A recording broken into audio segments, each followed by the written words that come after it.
बात है। वैसे मैं जब यहाँ पर आया तो भजन गाया गौर गदर जी का, संजय को आए नहीं थे, मैं सोचा आज विलम्ब हो जाएगा, तो मैंने वो श्लोक मन में सोच रखा था जो इन्होंने सुना दिया। नाम अक्षर शब्द कथा कस्य नाम न महिमा, वो उन्होंने सुना दिया। तो मैंने सोचा बाद में चलो नरसिंह महाराज बोल देंगे, थोड़ा जयदेव जी पर बोल देंगे, वो फिर पद्मा महाराज ने सुना दिया। कोई बात नहीं। वाद देवता चारे चरित्र चित्त सदमा, पद्मावती चरण चार चक्रवर्ती, शिवासुदेव रति कली कथा संपेत पेतम, करो तो जयदेव कवि प्रबंधम। बड़ी सुंदर बात कह रहे। आप लोगों ने विस्तार से भूमिका भी सुन ली, गीत गोविंद के मंगलाचरण में कह दिया। वाद देवता चार चरित्र चित्त सदमा, जिनके चित्र सदन में सब समय श्री कृष्ण की लीलाओं का ही चित्रण होता रहता है। अर्थात कैसी विशेष बात बता रहे हैं, जिनके चित्त सदन में कुछ और अन्यत्र नहीं है, अपनी पत्नी पद्मावती जी के साथ रहते हैं, लेकिन जिनका चित्त सदन किसमें रहता है, श्री कृष्ण की लीला का ही जहाँ पर चित्रण होता रहता है, अर्थात उनका स्मरण करते हैं। और करते क्या है, चाहते क्या है, पद्मावती चरण चार चक्रवर्ती। जो महाराज जी बता रहे थे, पद्मावती दोनों ही लागू होता है। पद्मावती एक तो उनकी पत्नी का नाम, और दूसरा यहाँ पर जो पद्मावती का शब्द व्यवहार किया है, पद्मावती चरण चार चक्रवर्ती, वह श्री राधा जी पर है। वे राधा जी जिनके हस्त कमल में पद्म अर्थात पुष्प धारण करती हैं।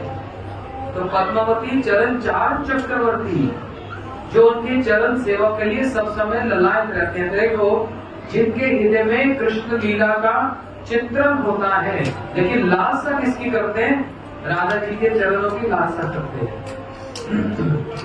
और श्री वासुदेव रति गली कथा संपेत वेतम, करो तो जयदेव कवि प्रबंधम। और उस गीत गोविंद में उस प्रबंध में क्या है, बोले वासुदेव श्री कृष्ण की रति के लिए जो मधुर मधुर कुंज निकुंज लीलाओं का जो वर्णन, और उसमें भी विशेष करके मान भंजन लीलाओं का वर्णन है।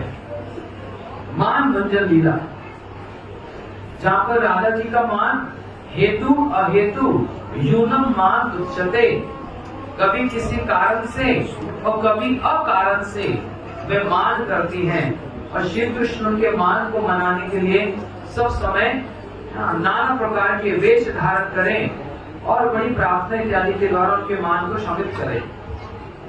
इसलिए श्री जयदेव गोस्वामी जी ग्रंथ के मंगलाचरण श्लोक, देखो किसी ग्रंथ का मंगलाचरण श्लोक नमस्कारात्मक, आशीर्वादात्मक और वस्तु निर्देशात्मक होता है। गीत गोविंद का मंगलाचरण श्लोक की विशेषता ये है कि इसमें नमस्कारात्मक भी है, आशीर्वादात्मक भी है और वस्तु निर्देशात्मक भी है। समझ आ रही बात? नहीं आ रही? नहीं आ रही। मंगलाचरण नमस्कार होता है जहाँ पर अपने इष्ट को नमस्कार किया जाता है। आशीर्वादात्मक मंगलाचरण वे मंगलाचरण होता है जहाँ पर अपने लिए और श्रोताओं के लिए भगवान से, इष्ट से आशीर्वाद की कामना की जाती है। और वस्तु निर्देश आत्म मंगलाचरण वह मंगलाचरण होता है जहाँ पर कौन सी वस्तु का इस ग्रंथ में निरूपण होगा उसका वर्णन किया जाएगा। Subject matter of this book, इसका सब्जेक्ट मैटर क्या है उसका वर्णन किया जाएगा। ये विशेषता, लेकिन विशेष करके इन तीनों मंगलाचरण में एक तो नमस्कारात्मक और वस्तु निर्देशात्मक मुख्य रूप से प्रथम श्लोक में देखा जा रहा है। मेघमधुरम्भम वन भूमि श्याम तमालदत्तम धीरोयम त्वदेव राधे राधे कृष्ण प्राप्तम इतम नंद निर्देशतम प्रत्यध्वज कुंजम ध्रुवम राधा माधुरी जयंती योजंती रह के नया।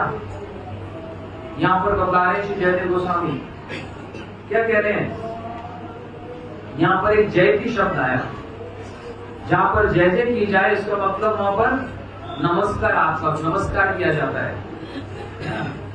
लेकिन विशेष रूप से यहाँ पर वस्तु निर्देशात्मक है कि क्या कह रहे हैं कि ये घनीभूत ये जो वन प्रदेश है ये तमाम वृक्ष के द्वारा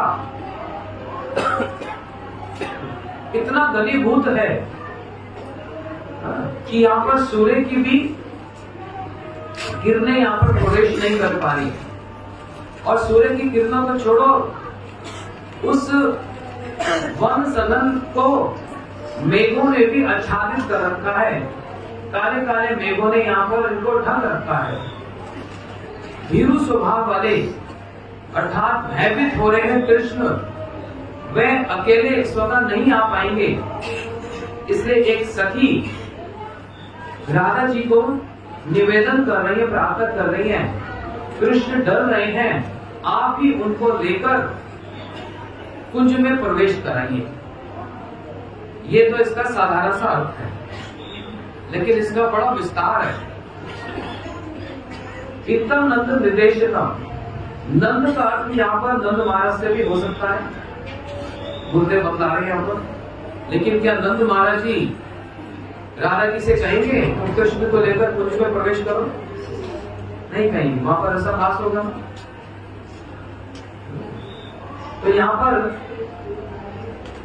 कृष्ण नंद अर्थात कृष्ण जो आनंद की घनीभूत जो मूर्ति है उनको लेकर आप कुंज में प्रवेश करें, ये एक सखी ने कहा है। अब यहाँ पर एक सखी कौन है? गुरु रूपम परम सखी, हमारे गुरुदेव जो राधा जी की अत्यंत प्रिय सखी हैं, किंतु प्रभु या प्रिय तस्या वंदे गुरु श्री चरणार विंदम। गुरु रूपम प्रियम सखी, ये सखी की प्रार्थना, यहाँ पर सखी कौन? हमारे गुरुदेव, वो राधा जी से प्रार्थना कर रहे हैं। ऐसा भाव वहां पर है कि आप कृष्ण को लेकर पहुंचे कुंज में। दूसरा क्या बताया इसके साथ साथ कि जिस प्रकार तमाम वृक्ष से ये सारा वन घनीभूत स्वरूप हो रहा है, वो तमाम वृक्ष के सादृश्य कौन है? वो है कृष्ण। चंद्र की जो चंद्रिका है वो भी उस वन में प्रवेश नहीं कर रहे। क्यों? क्योंकि मेघों ने उसको ढक लिया है। उसी प्रकार श्याम अंग कांति श्री कृष्ण ने ही राधा जी के उस भाव को वहां पर ढक लिया है। इसलिए ये वस्तु निर्देशात्मक मंगलाचरण यहां से आरंभ हुआ श्री गीत गोविंद। और उसके साथ साथ ही जो दूसरे श्लोक में जो बता रहे हैं, पद्मावती चारण चक्रवर्ती, जो राधा जी की चरण लालसा की, जिनकी एकमात्र उद्देश्य और कुछ नहीं। इन गीत गोविंद को श्री महाप्रभु जी स्वागत करते हैं। देखो 3 पुरुषोत्तम हुए, मर्यादा पुरुषोत्तम श्री राम साकेत धाम से यहाँ पर क्यों आते हैं? फिर लीला पुरुषोत्तम श्री कृष्ण वो गोलोक से यहाँ क्यों आते हैं? और फिर प्रेम पुरुषोत्तम श्री चैतन्य महाप्रभु जी। इन तीनों पुरुषोत्तमों में एक बात बड़ी कॉमन है। क्या ये लीला वहां नहीं होती जो उनको यहां आना पड़ता है? साकेत में गोलोक में वो लीला नहीं होती क्या? यहाँ क्यों आते हैं? वैकुंठ आते ये लीला नहीं प्रचार से लीला कोनी को जाते मोड़ करवाता। मुख्य रूप से जो हम लोग बार बार सुनते हैं ना, प्रेम रस निर्जास, मुख्य रूप से उस विप्रलंब रस का स्वागत करने के लिए। क्या साहस है रावण का श्री राम की स्वरूप शक्ति को हरण करके ले जाए? यहां पर क्या है? विप्रलंब का स्वादन। यहाँ पर राम जी और वहां पर सीता जी अशोक वाटिका में बैठी है। अशोक वाटिका में कोई शोक कर सकता है? नाम ही अशोक है, तो वह शोक किस बात का है? वहां शोक नहीं है, विप्रलंब रस का स्वादन है। श्री राम जी विप्रलंब रस का स्वादन कर रहे हैं। वैकुंठ आद्य का अर्थ बता दिया। वैकुंठ और गोलोक में भी जिन लीलाओं का प्रचलन नहीं है, इसलिए भ्रम वृंदावन, यद्यपि उस वृंदावन में और भ्रम वृंदावन में कोई अंतर नहीं। प्रिय भागवतम रत्न में सनातन गोस्वामी जी कह रहे हैं बस इतना अंतर है, वो ऊपर और नीचे बस। लेकिन तो भी यहाँ पे की एक विशेषता, यहाँ की एक विशेषता है। और वो विशेषता क्या है? यहाँ पर विप्रलंब रस का स्वादन है। गमनागमन जो लीला है, द्वारका की जो लीला है, राधा जी के भाव में विभावित हो रहे हैं, विप्रलंब रस का स्वादन कर रहे हैं। राधा जी विप्रलंब रस का स्वादन कर रही हैं। और उसी श्रृंखला में जो प्रेम पुरुषोत्तम सच्चिदानंद गौर हरि पूर्ण रूप से उस विप्रलंब रस का स्वादन कर रहे हैं। अरे उस दृष्टांत में मर्यादा पुरुषोत्तम राम में तो शक्ति और शक्तिमान दो भिन्न हैं।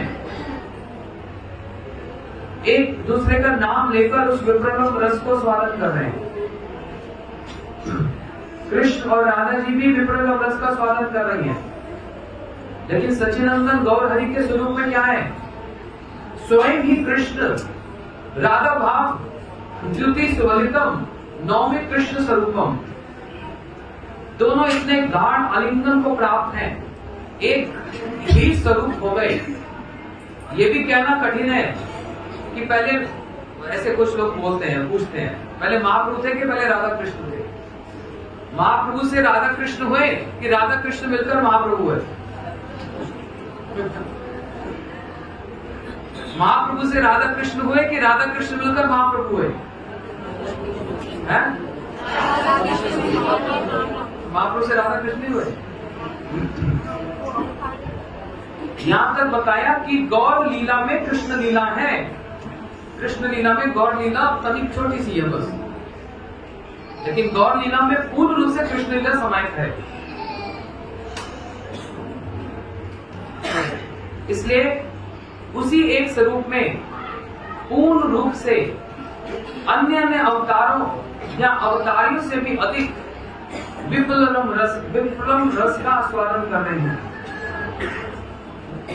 और किस प्रकार से कर रहे हैं? कल भी हमने सुना, प्रभु जी ने भी बता दिया। तीन कपाट प्रभु जाए मारे, कबू सिंह द्वारा पड़े, कबू सिंह तीरे। लॉक कर देते हैं कपाटों को, तो भी महाप्रभु जी निकल आते हैं। कभी जगन्नाथ जी के सिंह द्वार के आगे पड़े हुए मिलते हैं, कभी भीतर प्रकोष्ठ में पड़े हुए मिलते हैं, जहाँ पर सार्वभौम भट्टाचार्य जी ने देख लिया महाप्रभु जी को, और वो पंडा लोग आए उनको मारने के लिए, कोई चोर है। और कबू सिंधु तीरे, कभी समुद्र के तट पर पड़े हुए मिलते हैं। तो नीलाचल में, विशेष करके नीलाचल में 24 साल तो नवद्वीप में लीला हुई, और फिर बाद में तो दक्षिण भारत का हुआ, लेकिन 18 वर्ष तक उस विप्रलंब रस का स्वादन किया। अपने अंतस्थ भक्तों के साथ गंभीरा इत्यादि में विप्रलंब रस का स्वादन किया। और वही विप्रलंब रस का स्वादन ये श्री जयदेव गोस्वामी जी के गीत गोविंद के माध्यम से, विद्यापति चंडीदास के पद्यों के माध्यम से, और अपने सबसे अंतरंग भक्त श्री स्वरूप दामोदर और रमानंद राय जी के साथ किया। ये नीलाचल का, ये जगन्नाथपुरी का वैशिष्ट्य है, जहाँ पर महाप्रभु जी पूर्ण रूप से उस विप्रलंब रस का स्वादन कर रहे हैं। पूर्ण रूप से कोई कुछ छोड़ा नहीं, वहां पर परिपूर्ण मात्रा में उसका स्वादन हो रहा है, जिस कारण से कभी ग्रंथियां खुल जाएं और बड़ा सा एक स्वरूप हो जाए, लंबे से एकदम, और कभी सारी ग्रंथियां संकुचित हो जाए, पेठे की तरह, कल बतला रहे थे जैसे बोले, एकदम संकुचित हो जाए। ऐसा अद्भुत विप्रलंब रस का स्वादन तो अन्य तो कभी कहीं देखा नहीं गया, और किसी अवतार में नहीं देखा गया। इसलिए नाम मात्र ये महाबदन्य आए, प्रेम प्रदान करने वाले ये साक्षात प्रेम की ही घनीभूत स्वरूप है। उस विप्रलम्ब रस का पूर्ण स्वादन प्राप्त है। और इसी भाव को नहीं, इसकी श्री को अनर्पितम चरित चिराग कारुण्य अवतीर कलो समर्पितम उन्नत रसम स्वभक्ति श्रीयम। ये भाव नहीं, इसकी श्री को प्रदान करने के लिए, वह मंजरी भाव प्रदान करने के लिए। इसलिए मैं बार बार एक बात बोलता हूं। पहले मुझको संशय था कि मैं बोल रहा हूं ये ठीक है कि गलत है, लेकिन फिर कोई ज्येष्ठ गुरु भ्राताओं से इसको कंफर्म किया। महाप्रभु जी के परिकरों का वैशिष्ट्य कोई कम नहीं है, लेकिन वो लीला स्वादन में उस महाप्रभु के निकट रहकर उन्होंने बहुत इसका स्वादन किया। परंतु दूसरी ओर जो हमारे गोस्वामी वर्ग हैं और उनके अनुगत में जो आचार्य हुए हैं, उनका वैशिष्ट्य बड़ा अद्भुत वैशिष्ट्य है, बड़ा अद्भुत वैशिष्ट्य। श्री चैतन्य मनोभीष्टम स्थापितम येन भूतले स्वयं रूप कथामय्यम ददाति सपदान्तिकम। वह प्रेम की शिक्षा और वो प्रेम प्राप्ति का उपाय श्री रूप गोस्वामी जी के माध्यम से करवाया। भक्ति शास्त्र प्रणय श्री भक्ति सागर सिंधु उज्ज्वल निर्मणि ग्रंथ और ये लीला स्थलियों का विस्तार इत्यादि विग्रह स्थापन वैष्णव सदाचार, ये कोई छोटी बात नहीं है। ये महाप्रभु जी का आदेश कोई छोटा सा आदेश नहीं है। इसी के माध्यम से ही, इसके द्वारा ही उस प्रेम की प्राप्ति है जो महाप्रभु जी वास्तव में इस संसार को प्रदान करना चाह रहे हैं गोस्वामी वर्गों के माध्यम से। एक तरफ समस्त परिकर वो लीला में उनके साथ नाना प्रकार की क्रीड़ा इत्यादि कर रहे हैं, जल केली भी चल रहा है, लेकिन गोस्वामी वर्गों का जल केली नहीं है। वहां पर महाप्रभु का आदेश सर्वोपरि है, उनका वैशिष्ट्य, उनका अवदान वो सर्वोपरि है। इसमें किसी को न्यून, किसी को ज्येष्ठ करके ये कहने का उद्देश्य नहीं है, एक वैशिष्ट्य की बात बताई जा रही है। ऐसे तो हरिदास ठाकुर जी के माध्यम से नाम की महिमा का भी वर्णन हुआ, इत्यादि इत्यादि है, रस स्वादन है, परंतु एक वैशिष्ट्य की कंपैरेटिव स्टडी की बात की जा रही है। तो गोस्वामी वर्गों का जो अवदान है उसका पलड़ा बहुत भारी है। हम उन्हीं गोस्वामी वर्गों की गुरु परंपरा में हम वे साधक हैं जो साधन करने का चेष्टा कर रहे हैं। साधक भी नहीं, साधक बनने की चेष्टा हो रही है। इसलिए सब समय मन में वो भाव रहे, कभी भी हमारे अंदर वो अभिमान अहंकार ना पाए। क्या भाव रहे? इसी को श्री प्रभुपाद सरस्वती ठाकुर कह रहे हैं, वंचितोस्मि वंचितोस्मि वंचितोस्मि न संशया विष्णु गुण रसे मग्न स्पर्श अपनी न कर्म होवे। हाय मैं वंचित हो गया, हाय मैं वंचित हो गया, हाय मैं वंचित हो गया। 3 बार बोला वंचितोस्मि। जैसे 3 बार बोलने से बात प्रमाणित हो जाती है ना, हरे नाम हरे नाम हरे नाम ही केवलम साधु संग सर्व शास्त्र कहे। ये कह रहे वंचितोस्मि वंचितोस्मि वंचितोस्मि न संशया। 3 बार कह दिया। जब महाप्रभु अपने भक्तों के साथ इस प्रेम को जो प्रदान कर रहे हैं, जो दान कर रहे हैं अपने परिकर के माध्यम से, हाय मैं उस समय अपने काम क्रोध लोभ में फंसा रह गया, अपनी उन सब वस्तुओं में फंसा रह गया।